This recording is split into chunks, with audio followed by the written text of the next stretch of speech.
Thank you, Deputy Speaker. I thank the member for Macquarie for her contribution. Let me start by saying that in that contribution we have exactly the reason why Labor's NBN failed and failed so badly. It wasn't about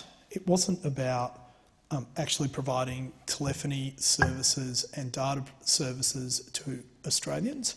It was about making sure that their mates in the telecommunication industry got as much money as they possibly could, and that's why they talk about equity, and that's why they talk about, all the sorts of things they love to talk about, but they never talk about the opportunity for small businesses. They never talk about the opportunity for households. They never talk about the things that really matter.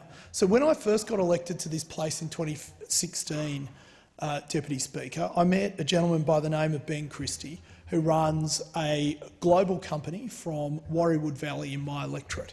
And I say to the member for Macquarie, Ben Christie had been waiting under Labor's NBN for nearly 7 years for there to be a connection. He literally had to drive to Parramatta to be able to run his business. The dislocation, the amount of business he lost, the number of people he could not employ due to Labor's incompetence was just extraordinary. So when the Shadow Minister for Telecommunications put an MPI topic up like this, I'm kind of torn between whether this is some sort of black humour or whether she just wants us to have a great laugh at their expense. I mean, what could go wrong with a program that was designed on the back of a beer coaster at the front of the Prime Minister's plane as he returned from Townsville in less than 3 hours? Of course, who of us in this place has not designed a $4 billion infrastructure spend on the back of a beer coaster in less than 3 hours? I mean, none of us, of course, because we're all geniuses and know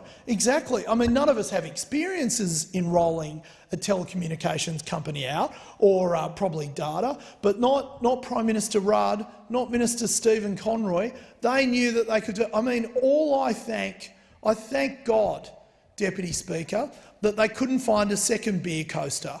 God knows what the two of them would have come up if they had an extra hour on the plane with a second beer coaster. I mean, they could have saved this country from, I don't know, I mean, let's think of a disaster that they could have solved. But give them a couple more hours, they could have probably spent, $170 billion.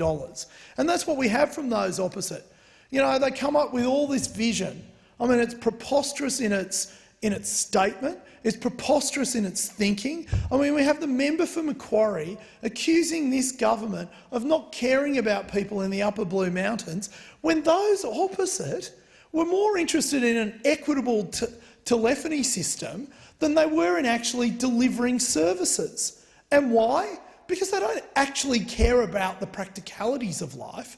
They only care about the ideological outcomes. And so now we have people in the upper Blue Mountains who can't get access to data services because of their poorly designed NBN, which once again those on this side had to fix, just like the NDIS, just like the apology to the disabled and people who were sexually abused in institutions. That is always left to this side of the House to actually come up with practical outcomes that make a difference to real people.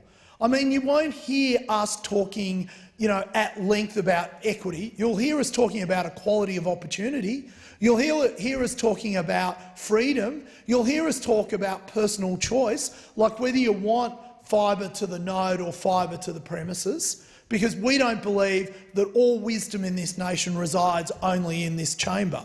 We believe that Australians, ordinary Australians, that your average Australian has the capacity to actually make decisions for themselves.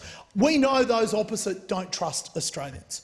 We know those opposite believe that they're not up to making even the choice as to whether they want fibre to the node or fibre to their premises. We know those opposite believe that these are decisions that should be made in a prime ministerial VIP jet on the way back from Townsville on the back of a beer coaster.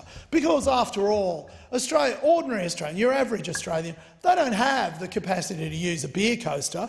Only Senator Conroy and former Prime Minister Rudd can do that. So we have a project that massively overran, massively under-delivered, and once again it was left to those on this side of the House to fix that problem. I call the member for Corangamite.